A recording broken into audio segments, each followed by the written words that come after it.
హరే రామ హరే రామ రామ రామ హరే హరే హరే కృష్ణ కృష్ణ కృష్ణ హరే హరే హరే రామ హరే రామ రామ రామ హరే హరే. శుక్లాంబరధరం విష్ణుం శశివర్ణం చతుర్భుజం ప్రసన్నవదనం ధ్యాయేత్ సర్వవిఘ్నోపశాంతయే. యస్య ద్విరదవక్త్రాజ్ఞాః పారిషద్యాః పరస్యతం విఘ్నం నిఘ్నంతి సతతం విశ్వక్సేనం తమాశ్రయే. అఖిల భువన జన్మస్థేమ భంగాదిలీలే వినత వివిధ భూత వ్రాతరక్షైకదీక్షే. శృతిశిరసి విదీప్తే బ్రహ్మణి శ్రీనివాసే భవతు మమ పరస్మిన్ సేముషీ భక్తిరూపా. నిరుపమగుణ సింధుర్నిత్యలక్ష్మీ సమేతో నిఖిల నిగమ వేద్యో నిస్తులో వెంకటేశః నిజచరణ సమర్చాసక్త భక్తౌఘలక్షీ. నివసతి హృదయే మే స్వాంఘ్రిభక్తిన్ వితన్వన్. నారాయణం నమస్కృత్య నరం చైవ నరోత్తమం దేవీం సరస్వతీం వ్యాసం తతో జయముదీరయేత్. కృష్ణాయ వాసుదేవాయ దేవకీ నందనాయ చ నందగోపకుమారాయ గోవిందాయ నమో నమః. అస్మత్శ్రీ గురుచరణారవిందాభ్యాం నమః. పరమగురుభ్యో నమః. సర్వగురుభ్యో నమః. కేసిధ్వజ ఉవాచ విష్ణుశక్తి పరా ప్రోక్త క్షేత్రజ్ఞాఖ్యా అధాపరా అవిద్యా కర్మ సంజ్ఞాన్యా తృతీయా శక్తిరిష్యతే. ఏతత్సర్వమిదం విశ్వం జగదేతచ్చరాచరం పరబ్రహ్మస్వరూపస్య విష్ణోః శక్తి సమన్వితం. పరమపురుషుని యొక్క పరమాత్మ సర్వాధారుడు, సర్వ జగత్ సృష్టికర్త, సర్వాంతర్యామి, సర్వశక్తిమంతుడు, సర్వజ్ఞ సకలామరార్చిత పద సప్తాచలాధీశ్వర. వేదాంతైరనుమేయ సుందర వపు మోహాభిగమ్య సదా. కళ్యాణం భవతాం కరోతు భగవాన్ పద్మావతి వల్లభ. మహానుభావులు సర్వజ్ఞులుగా ఇతడొకడే సర్వేశ్వరుడు, సిత కమలాక్షుడు శ్రీ వెంకటేశుడు అని పదకవితా పితామహుడు చక్కగా గానం చేస్తాడు. అట్టి సర్వజ్ఞుడు, సర్వశక్తిమంతుడు, సర్వేశ్వరుడు, సర్వాంతర్యామి అయిన సకల జన వల్లభుడైన ఆ శ్రీనివాసుని యొక్క దివ్య పాదాల సాన్నిధ్యంలో చైత్రోత్సవం నిత్యోత్సవం ఒక 40 రోజుల పాటు స్వామి ప్రతినిత్యము సాయం వేళలో అన్నమయ్య పాట వింటూనే నడుస్తాడు. ఇంకా వాద్యాలేవి ఉండవు, మరొకటి ఉండదు. గోవిందనామాలు అంటే ఒక్కొక్క భక్తునికి ఒక్కొక్క సమయంలో ఒక్కొక్క స్థానాన్ని ఇస్తాడు. ఏ ప్రాణికి కూడా వ్యర్థమైన స్థితి ఉండదు. అందులోనూ మన ఈ కలియుగం ఇది పాపాలకు నిలయమైన దీనిలో ఒక శూల ఉన్నదిట. ఏమిటది అంటే ఒక్కసారి నిండు హృదయంతో గోవింద నారాయణ ముకుంద మాధవ అని హృదయపూర్వకంగా, అలా కాకపోయినా సరే సాంకేత్యం పారిహాస్యం వా స్తోభం హేళనమేవ వా అజామిలోపాఖ్యానం శ్రీమద్భాగవతం.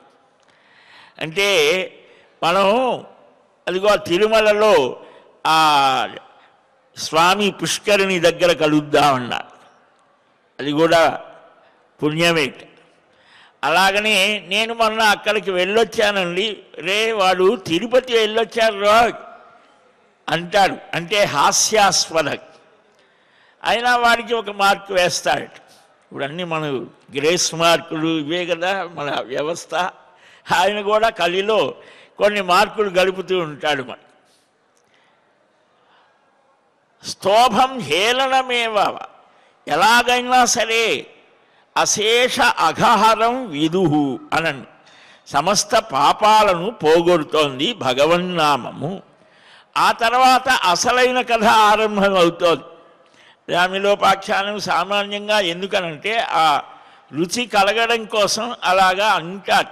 తర్వాత ఆయన గంగా తీరానికి వెళ్ళి సాధన చేశాడు. అది మళ్ళా చెబితే మళ్ళీ పారిపోతారేమో అసలు అని చెప్పి, ఇదిగో నారాయణ గోవింద మాధవ అలా నువ్వు పరమ విశ్వాసంతో అంటే ఆయన చేయి బట్టి నడిపిస్తాడు. అందుకని చైత్రమాసంలో పరమాత్మ సకల సుగుణాభిరాముడై అవతరించాడు. వేదవేద్యే పడే పుంసి జాతే దశరథాత్మజే వేద ప్రాచేత సాదాసీత్ సాక్షాత్ రామాయణాత్మన. అందుకని రామాయ శ్రీ వెంకటేశాయ నమః. సకల అవతారాలన్నీ కూడా ఆయనలో సమ్మిళితమయ్యాయి. అందుకని రాముడు లోకాభిరాముడు, సమర విజయ రాముడు ఇన్ని రకాలైనటువంటి భంగిమలతో ఉన్నట్లుగా భక్తులు భావన చేస్తారు. ఈ చైత్రమాసం ఒక నూతనమైనటువంటి మార్పులను తెస్తోంది. అందుకనే వడపప్పు పానకం ఇంకేదీ లేక కాదు అది పెట్టింది.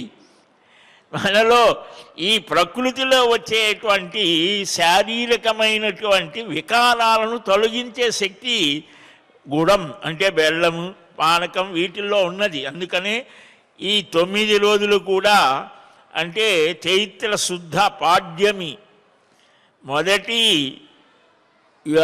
యుగారంభం, మొదటి మాసం, మొదటి తిథి పాడ్యమి బ్రహ్మగారికి సంబంధించింది.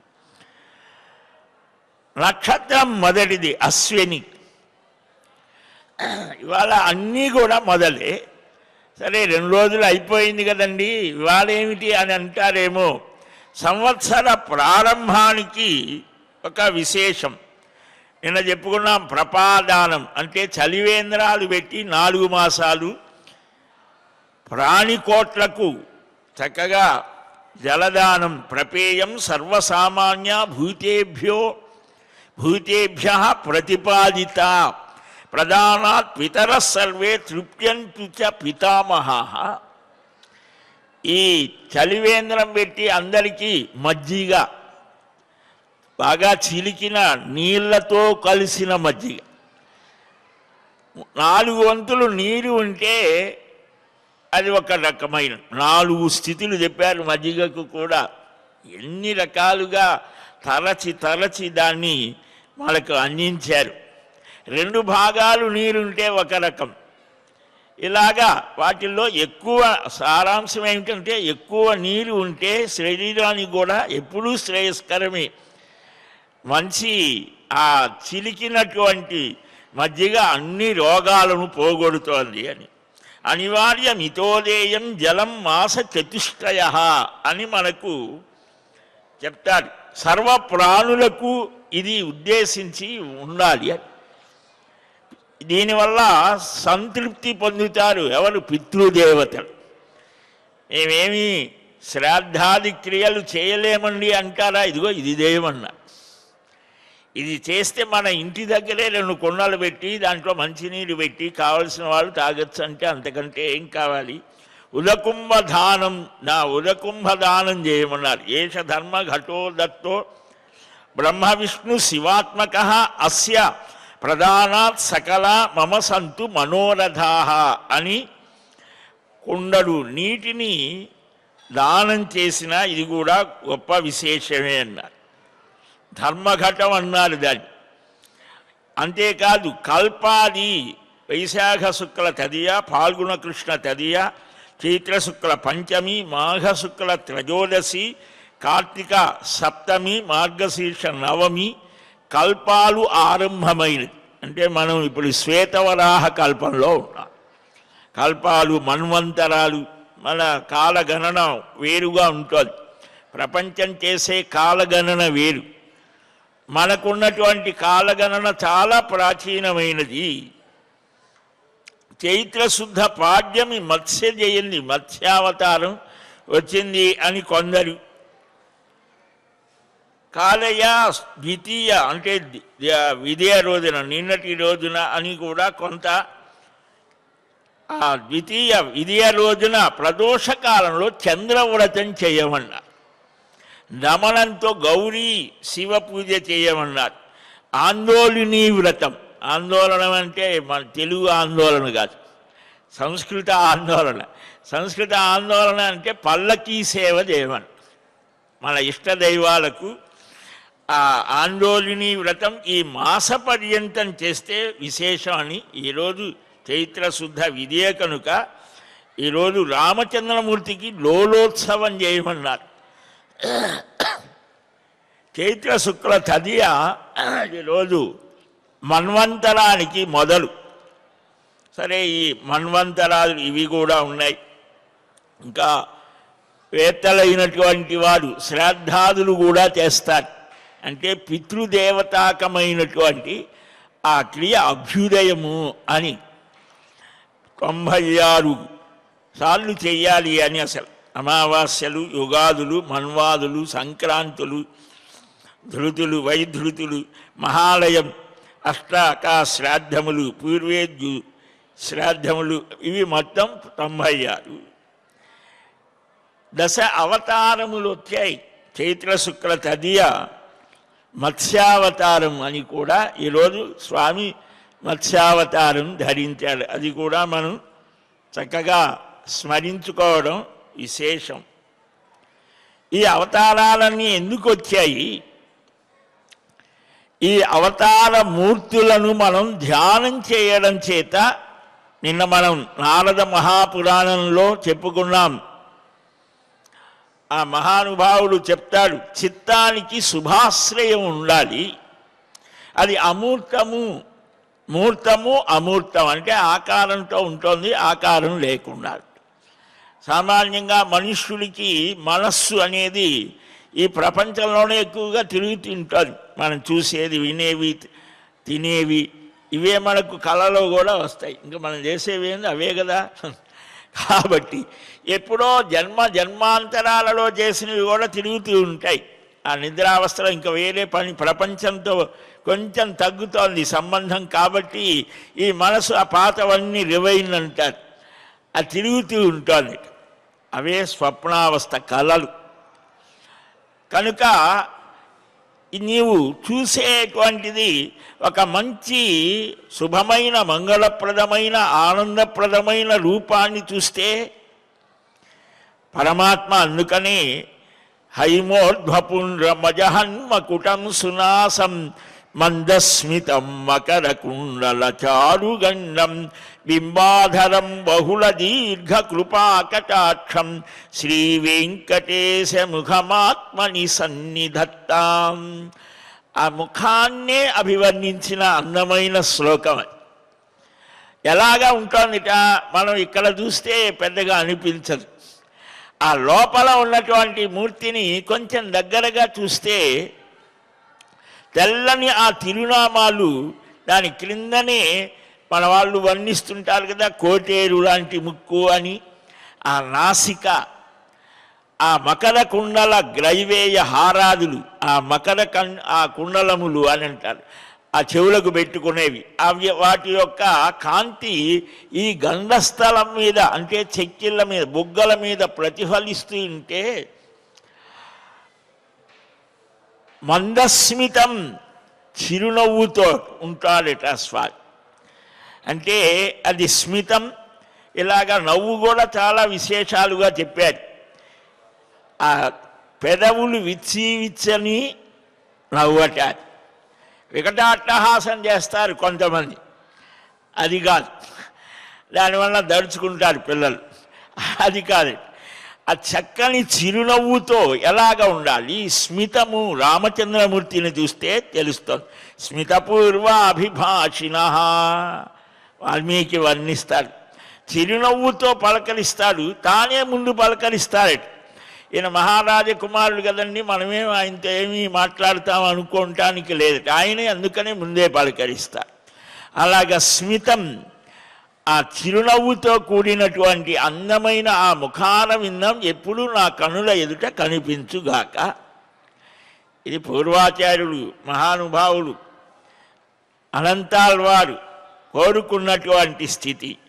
ఇది యోగులైనటువంటి వారు హృదయంలో చంద్రమండలం, సూర్యమండలం, అగ్నిమండలం, వాటి మధ్య ఆ అపురూపమైనటువంటి అపూర్వమైనటువంటి నీలమేఘ శ్యామల స్వరూపుడైనటువంటి పట్టు పీతాంబరధారి అయినటువంటి ఆ మకరకుండల గ్రైవేయ రత్న స్థగితమైనటువంటి ఆ ఆభరణాలతో కూడినటువంటి రూపాన్ని ధ్యానం చేస్తారట. నిన్న చెప్పుకున్నాం కదా, తద్విష్ణోహ పరమం పదం గచ్చేయురితి. మానసీ పూజ హృది స్థితగతం పీఠం చతురస్రం హిరణ్మయం నానామణి గణజ్వాలాత్ విష్ప్రేక్ష్యం శుభం ఉజ్వలం తస్య మధ్యగతం ధ్యాయం నారాయణం అనామయం.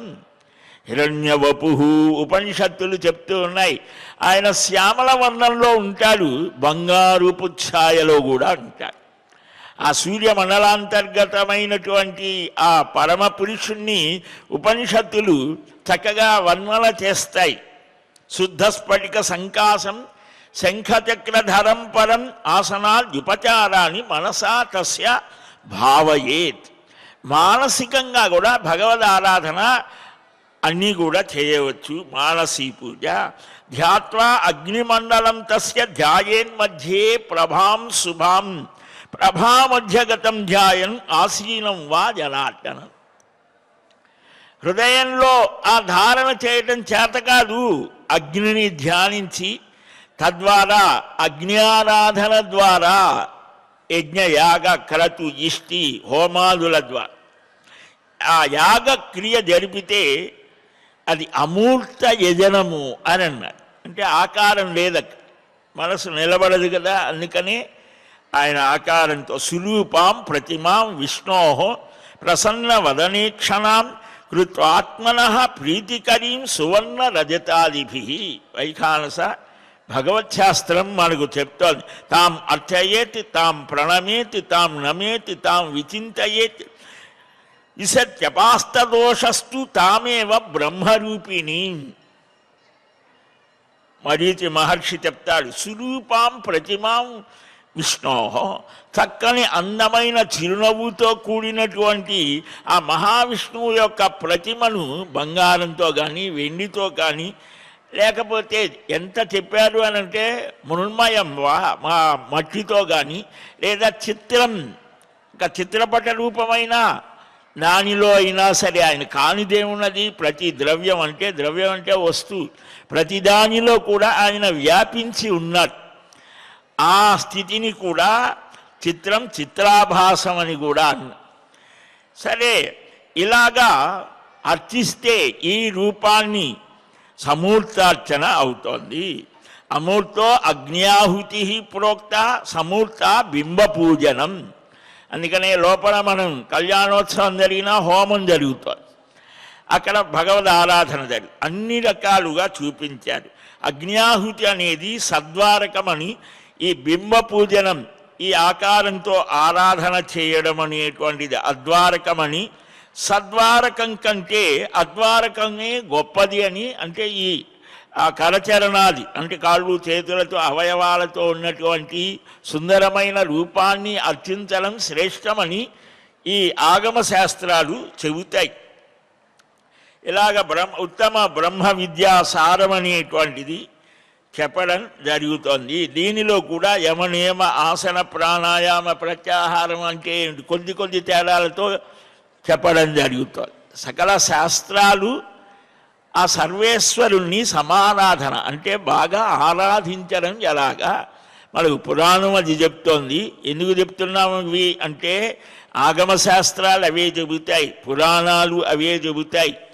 యోగశాస్త్రం పతంజలి అదే. అంటే ఈ మనస్సుని ఈ ఇంద్రియాలను నిలిపి పరమాత్మ ఎందే సర్వకాల సర్వావస్థలలో మనుష్యులైనటువంటి వాడు జన్మని సార్థకం చేసుకోవడానికి ఏ ప్రయత్నం చేయాలి, ఒక విషయాన్ని భిన్న భిన్నంగా చెబితే ఏదో ఒక్కటైనా మనస్సుకి పడుతోందేమో అని. శనగపిండితో బూందీ చేసి ఏవో చేయవచ్చు, ఇంకేది లడ్డు చేయవచ్చు, ఇంకేవో తినే పదార్థాలు చాలా ఉంటాయి, వాటిల్లో ఆ కలిపే వస్తువుల మార్పు తప్ప. కానీ అసలు విషయం తెలిసిన వాడికి ఏదైనా ఒకటే అనిపిస్తోంది. కానీ ఇది కాదండి నాకు లడ్డు అయితేనే ఇష్టం, కొంతమంది ఇదే నాకు ఏమున్నది అదైనా మృద్వికారము అని భావన చేస్తారు మహానుభావులు. ఏదైనా సరే మట్టి యొక్క వికారమే మార్పు, వికారం అంటే మార్పు అని ఇంకొక రూపాన్ని సంతరించుకుంటోంది. అలాగా ఇక్కడ కూడా ఈ చిత్తానికి శుభాశ్రయం మూర్తము అమూర్తం బ్రహ్మభావన కర్మభావన బ్రహ్మభావన ఉభయ భావన నిన్న చెప్పుకున్నాం. సరే, ఈ ఆత్మమాత్ర వేద్యమై సత్తామాత్రంగా భాషించే జ్ఞానమే బ్రహ్మజ్ఞానము. భేదభావాలు తొలగిపోయి సర్వత్రా సర్వ స్వరూపాలలో జన్మరహితులైన రూపరహితులైన ఆ మహావిష్ణువులకు అది పరరూపము అని అన్నారు. విశ్వరూపంగా వైరూప్యంగా గోచరించడమే లక్షణము అని. ఇక స్థూల రూపం కూడా ఉంది. ఇది సూక్ష్మమైనటువంటిది, చాలా సూక్ష్మంగా ఉండేది, శక్తివంతంగా ఉంటుంది. చిన్నదే సూది వచ్చుకున్నది ఏముందండి అని అంటే నీళ్ళు అంటూ ఉంటారు కదా, హాస్పిటల్ 22, 24 ఏవేవో పెట్టి పడుస్తూ ఉంటారే, అది చాలా చిన్నదిగా అయితే అది చాలా బాగా తీక్షణంగా ఉంటుంది. అలాగనే ఇక్కడ కూడా అంతే, మన భావం ఎంత సూక్ష్మమైన స్థితిని పొందితే అంత శక్తివంతం అవుతుంది. ఇక అయితే అందరికీ అలా కాదు కదా.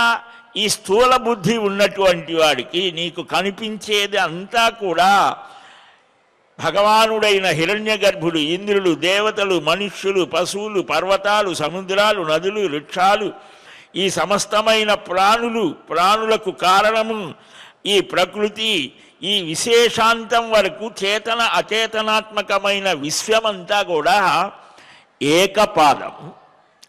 అస్థీని మీ స్యాతి రథ. ఇలాగా ఈ వేదం చక్కగా ఆత్మసూక్తం ద్వారా ఆత్మా ఆత్మా పరమాంతరాత్మా మహ్యంతరాత్మా వ్యావేష్టి విశ్వం సకలం విభక్తి అని ఈ చరాచర ప్రపంచమంతా కూడా విష్ణు స్వరూపంగా ధ్యానం చేయమంట. భాగవతంలో సుఖయోగి కూడా అదే మనకు చెప్తాడు. ఒక్కసారి సూక్ష్మమైన ఆ భగవద్ రూపాన్ని మనం పట్టుకోవడం కష్టం కాబట్టి నీకు కనిపించేటువంటిది చరాచర ప్రపంచం అంతా కూడా భగవన్మయంగా చూడు. అదే భగవద్గీతలో విభూతి యోగంలో వృక్షాలలో రావి చెట్టును నేను, నక్షత్రానామహం శశి, నక్షత్రాల్లో చంద్రుణ్ణి నేను, ఆయుధదారులలో రాముణ్ణి నేను, పక్షులలో అంటే ఏమిటి ఈ తక్కినవి కాదా, తక్కినవి కూడా ఆయనే. కానీ మనకు ఏది గొప్పదో దాని మీద దృష్టి ఉంటుంది కాబట్టి ముందు అక్కడ నిలుపు. దాన్ని బాగా సాధన చేసావా, ఇది పరమాత్మ స్వరూపం. ఒకడికి అన్నీ వదిలేశాను, నాకు ఏదో భగవత్ సంబంధం కావాలి అని గురువుగారి దగ్గరికి వెళ్ళాడు. ఇదిగోరా భగవద్ రూపాన్ని చక్కగా అందమైన ముఖకమలంతో ఇందాక మనం చెప్పుకున్నామే, అలాంటి రూపం చెప్తే గురువుగారు నాకు మనస్సు అక్కడ నిలబెట్టలేదని. అయితే నీకు చాలా ఇష్టమైనది ఏమిటి అంటే ఆ ఏనుగు అంటారే, ఇక్కడ దున్నపోతు అంటారు కొన్ని ప్రదేశాలు, ఆ ఏనుగు అది నేను చిన్నప్పటి నుంచి దాన్ని బాగా అది తోలి ఇటు తోలి దాన్ని అదంటే నాకు చాలా ఇష్టం. సరే, దాన్నే బ్రహ్మస్వరూపంగా భావన చేయమన్నాడు.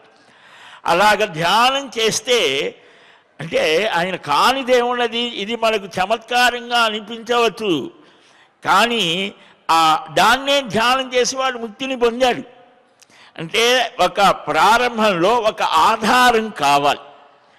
ఆ ఆధారం ఏది అనేది నీ సంస్కారాన్ని బట్టి ఉంటుంది. అందుకనే గురువు కావాలి అని. గురువు డాక్టర్ గారు లాగా భవరోగ వైద్యుడు అన్నారు ఆయన. మన మానసికమైనటువంటి శారీరకమైనటువంటి ఆ గుణాల యొక్క స్థితిని బట్టి దాన్ని చూపిస్తాడు. కనుక ఈ ఏకపాదం, ద్విపాదం, బహుపాదం, అపాదకం, భావన త్రితయాత్మకమైన ఈ ప్రపంచం అంతా శ్రీహరి యొక్క స్థూల రూపమే. ఆయన కానిది ఏది లేదు అనేటువంటిది దృఢపడాలట. సముద్రాలు, అందుకనే సింధు స్నాన విధి. సింధు అని అంటే సముద్రం అని కూడా, నది ఉన్నది అనుకోండి. సముద్రం దగ్గరికి వెళ్ళినప్పుడు కూడా ఆ సముద్రం దగ్గరికి రాముణ్ణి స్మరించమన్నారు. ఆ సముద్రం పరమాత్మ విభూతి యోగంలో తటాకములలో సముద్రం నేనంటారు. అలాగనే ప్రతిదానిలో చూడండి, ప్రతిదానిలో శ్రీమదూర్జితమేవ. ఎక్కడెక్కడైతే నీకు ఆ మానవాతీతమైనటువంటి అతిమానుషమైనటువంటి ఎక్స్ట్రాడినరీ అంటుంటామే, అసామాన్యమైన స్థితులు ఎక్కడైతే ఉంటాయో అవన్నీ నేనే అంటాను. అంటే ఇక్కడ ఒక్క చోటనే అనుకుంటావేమో, ఇదొక్కటే అనుకుంటావేమో, కాదు కాదు. వేష్టీతి వ్యాప్నోతి. విష్ణువు అనంటేనే సర్వత్రా వ్యాపించి ఉండేటువంటి వాడు. ఇది మనం బాగా గుర్తుపెట్టుకోవాలి. అందుకనే వేదంలో మహానారాయణ ఉపనిషత్తులో ఏకపాద్ విభూతి భావన త్రితయాత్మకమైన ఈ చరాచరమైన సమస్త జగత్తు ప్రపంచమంతా పరబ్రహ్మస్వరూపుడైన మహావిష్ణువు యొక్క శక్తి సమన్వితమైనటువంటిది. ఆ విష్ణు శక్తి పర అని, క్షేత్రజ్ఞుని అపర అని, అవిద్యాకర్మ అనేది మూడవ శక్తి అని అంటారు. క్షేత్రజ్ఞ శక్తి కలిగిన వారు కర్మల వల్ల చేష్టలు చేస్తారు. ఈడేమిట్రా ఎలాగ నడుస్తున్నాడు, ఎలాగ ప్రవర్తిస్తున్నాడు, కొంతమంది విచిత్రంగా ప్రవర్తిస్తూ ఉంటారు. అంటే మామూలు జనసామాన్యం అంతా ఒక స్థితిలో ఉంటే వాడి మాట, వాడి నడక, వాడి చేష్ట విపరీతంగా ఉంటుంది. కొంతమంది సక్రమంగా ఉంటుంది. కారణమేమిటి? కర్మ వాడిని నడిపిస్తోంది. ఆ కర్మల వల్ల వాడు రకరకాల స్థితులను పొందుతూ ఉంటాడు. కాబట్టి అది సారము లేని సంసారంలో వాడు అలాగా పడి ఉంటాడు. దానివల్ల సమస్త సాంసారికమైన తాపాలని పొందుతాడు. ఈ శక్తి చేత వలన, ఆ శక్తి చేత తిరోహితమైనటువంటి, అశక్తి చేత తిరోహితమైనటువంటి శక్తే స్వల్పంగా ఉంటుంది. అది స్థావరాలలో కొంచెం ఎక్కువగా ఉంటుంది, సర్పాలలో అధికంగా, మనుష్యులలో ఆ మనుష్యులలో కంటే, స్త్రీల కంటే పురుషులలో వారి కంటే అధికంగా, నాగ గంధర్వ యక్ష దేవతాదులలో దేవతలందరిలో కంటే అధిక శక్తి కలిగిన వాడు ఇంద్రుడు. ఇంద్రుని కంటే ప్రజాపతి, వారి కంటే హిరణ్యగర్భుడు అధిక శక్తి కలిగిన వాడు బ్రహ్మగారు అన్నమాట. చివరికి రూపాలన్నీ శ్రీహరి రూపాలే అని భావించవయ్యా. పక్షులు, మృగాలు, పశువులు, మనుష్యులు ఇలాగా ఒక్కొక్క చోట ఒక్కొక్క ఆ శక్తి అభివ్యక్తం అవుతూ ఉంటుంది. మనం భగవద్గీత విభూతి యోగం చూస్తే చక్కగా అర్థమవుతుంది. కనుక ఇవన్నీ శ్రీహరి రూపాలు. ఆ రూపాలన్నీ పరమాత్మ శక్తితో కూడినటువంటివే. మన చేత పరమాత్మ ఆయన ఏం చేయదలుచుకున్నాడో అది చేయిస్తాడు, ఆ శక్తినిస్తాడు. మనం చేసేది మన పని కాదు. మన పని అనుకొని బాగా తాదాత్మ్యం పని చేస్తూ ఉంటాం, ఆయన పని చేసేది. ఆయన మన చేత చేయిస్తూ ఉంటాడు. మనం భారత భాగవతాదులలో చూస్తే తెలుస్తోంది, అర్జునుడు తన భగవంతుడితో చాలా దగ్గర అనుబంధం, నరుడు నారాయణుడు ఈ జంటగా చెప్పారు వారు. చాలా చోట్ల కేశములు అని అన్నారు, ఆది మునులు అని అన్నారు. ఇంతటి వాడు కూడా ఒక్కోసారి పొరపాటు పడ్డాడు ఆయన కూడా. ఇంతటి మహాభారత సంగ్రామం ఒక్క చేత్తో నేనే చేశాననేటువంటి భావన అంటే నరుడికి ఉండేటువంటిది.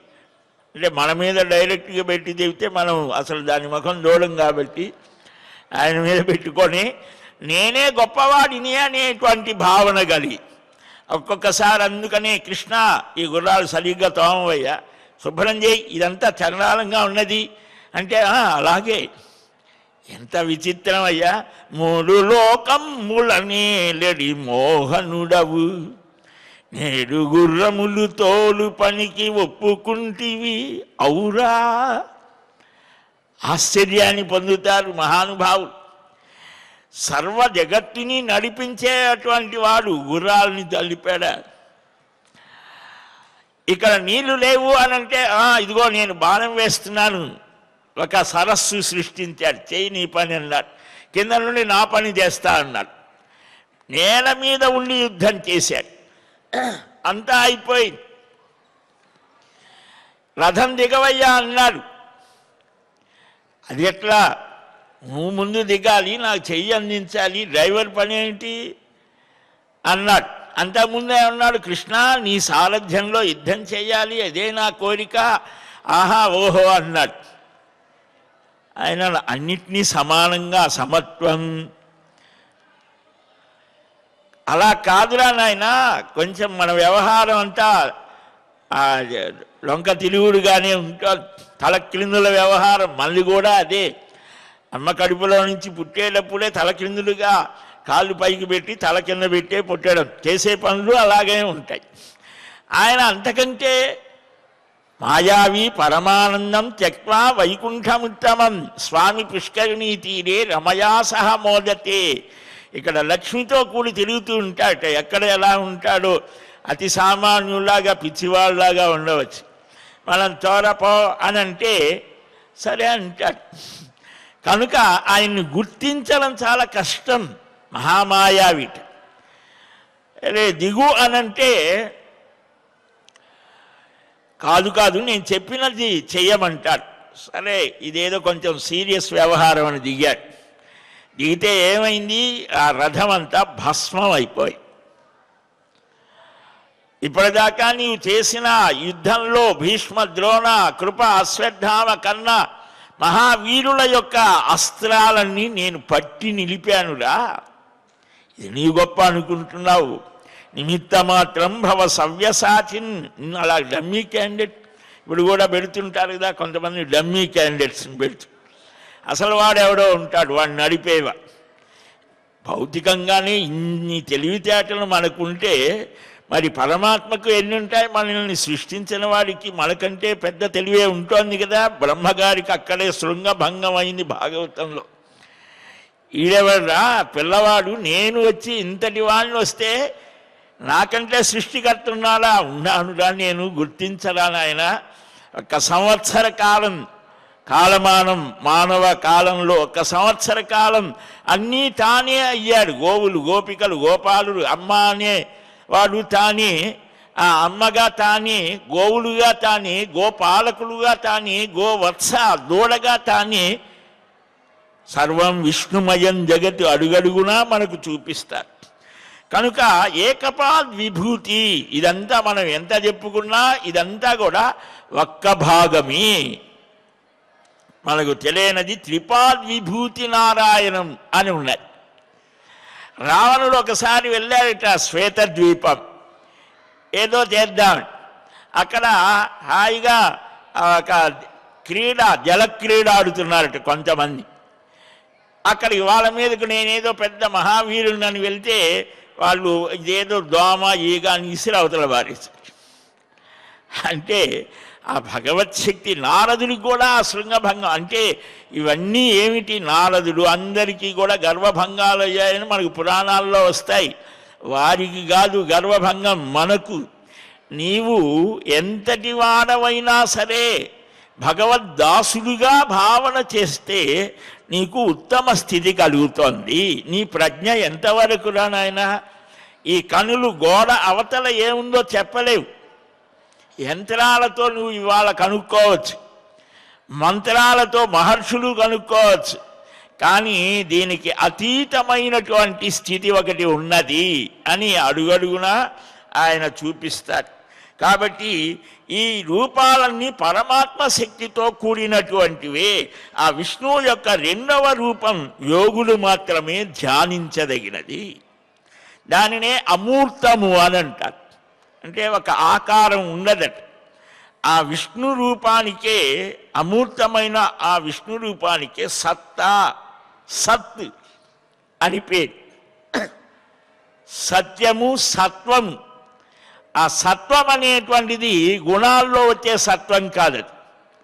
బలం లేదా నిజం వీటికి వచ్చేటువంటిది. ఈ సమస్త శక్తులు ప్రతిష్ఠించబడి ఉన్న ఆ శ్రీహరి యొక్క స్వరూపమే మూడవ మహద్రూపం అన్నారు. ఆ రూపమే సమస్త శక్తి రూపాలను ఏర్పరుస్తోంది. ఆ శ్రీహరి లీల చేత దేవ తిర్య మనుష్యాదులు చేష్టలు కలవారు అవుతారు. మనలో ఆ కదలిక, ఆ చైతన్యం ఆ విష్ణు శక్తి వల్ల కలుగుతోంది. ఆ శ్రీహరి యొక్క చేష్ట సర్వవ్యాపిని, ఇతర నిమిత్తంగా విధించబడేది కాదు. ఆ విశ్వరూపుని, ఆ రూపాన్ని యోగ సాధన చేత చేసేవారు, చింతన చేసేవారు ఆ యోగులు అలాగ చేస్తారు. ఆ రూపచింతనమే ఆత్మశుద్ధిని కలిగించి సర్వ పాపాలను నశింపజేస్తోంది. జ్వాలలతో కూడినటువంటి అగ్ని సమస్తమైన అరణ్యాన్ని కాల్చివేసినట్లుగా ఈ చిత్తంలో ఉన్నటువంటి ఆ జన్మ జన్మలలో కూడగట్టుకున్నటువంటి సర్వ పాపాల్ని కాల్చివేస్తారు.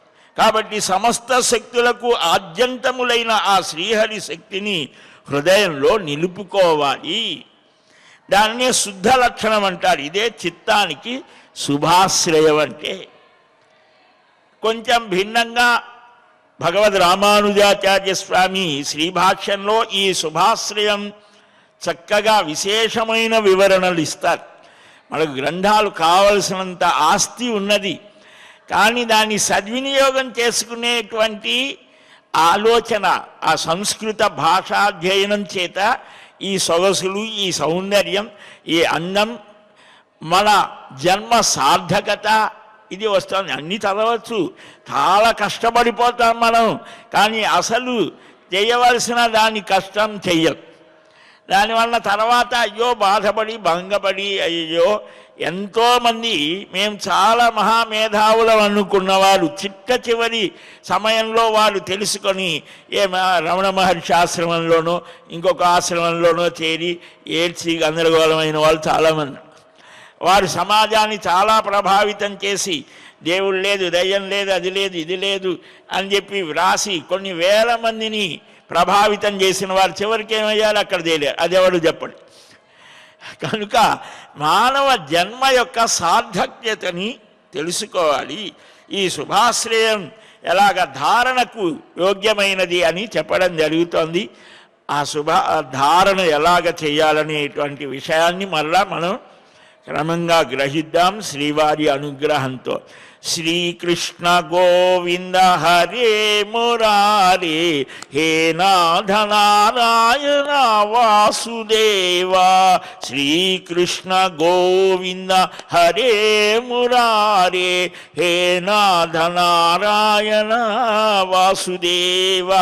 గోవింద జయ జయ గోపాల జయ జయ, రాధారమణ హరి గోవింద జయ జయ. హరే రామ రామ రామ హరే హరే, హరే కృష్ణ కృష్ణ కృష్ణ హరే హరే. స్వస్తి ప్రజాభ్యః పరిపాలయంతాం న్యాయ్యేన మార్గేణ మహీం మహీషాః. గోబ్రాహ్మణేభ్యః శుభమస్తు నిత్యం. లోకాః సమస్తాః సుఖినో భవంతు. శ్రియః కాంతాయ కళ్యాణ నిధయే నిధయేర్థినాం.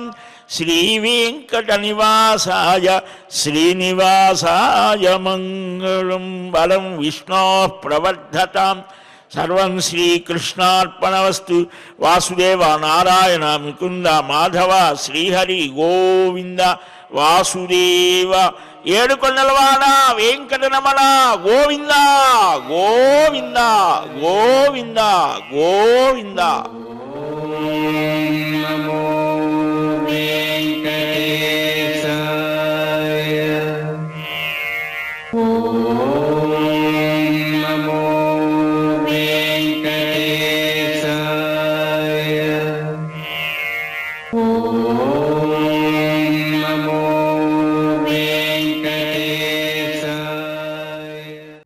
సెరెనిటీ మోడల్ హై స్కూల్ విద్యార్థులకు అమ్మఒడి, సామాన్యులకు అందుబాటులో ఉన్న బడి సెరెనిటీ.